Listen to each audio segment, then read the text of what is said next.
What's up guys, Daniel at DLifeHD, and today we're talking about Oceanhorn 2 on iOS and Switch. I'd been waiting for this game for a really long time. Seeing all the trailers for it definitely gave me Breath of the Wild vibes, and we couldn't wait to play it. It first released on Apple Arcade and just recently made its way to the Switch. So how great is it? How does the Switch version compare to the iOS version? Stay tuned and let's find out. First, let's talk about what we liked about the game. The graphics are really good, especially coming from the first Oceanhorn where it was a top-down view. This one delivers a more first-person approach to the game, which makes everything much more immersive. With this view, you now get a better look at all the characters and the world around you. The amount of detail has been upped because of the new graphical orientation. On newer devices like the iPhone 11 and 12, they've added a 60 frames per second option, and I'll tell you what, it's buttery smooth. The gameplay is great. It reminds me of Breath of the Wild without being a complete clone. The puzzles are excellent. It makes the player think, but not overthink. One of my favorite puzzles was connecting the light orbs.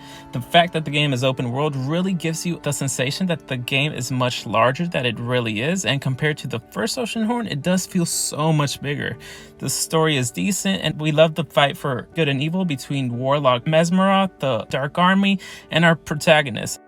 You receive different gun elements. You can get elements from pots you break, and in the tall grass, it also gives you different power-ups that you can use to boost your special moves. The boss battles are almost perfectly weighted, slightly leaning toward hard, so it makes you strategize and really think about how to defeat them. One of my favorite bosses was the large bird where you have to grapple onto it and attack its hotspots. That was really fun. The large variety of bosses makes the game really enticing. Controls are great, and the touch controls aren't bad either. You can definitely use both, but we recommend the touch controls on a larger screen like the iPad. The music goes really well with the background of each area. For instance, if you're in the ocean, it gives you nice, serene ocean tunes. When they let you into a new zone, it gives you latitude and longitude as well as the name of the city. It gives a nice visual representation of the area you're in, as well as makes it seem like the area could be real. You'll be up close and personal with these areas for at least 15 to 20 hours. So those of you that love a longer game, you'll definitely enjoy this one.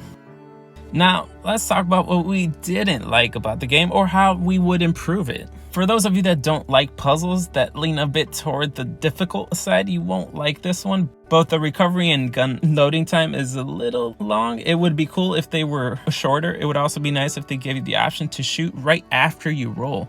The fact that the cities are far from each other is also a minor inconvenience. It takes too long to get to places since you have to travel on foot to get to them. It would be cool if you could pick up different types of swords and guns, or you could grapple onto any part of the wall. Maybe they could create a multiplayer version that incorporates all these things in a different, more fast-paced mode for either couch co-op or online.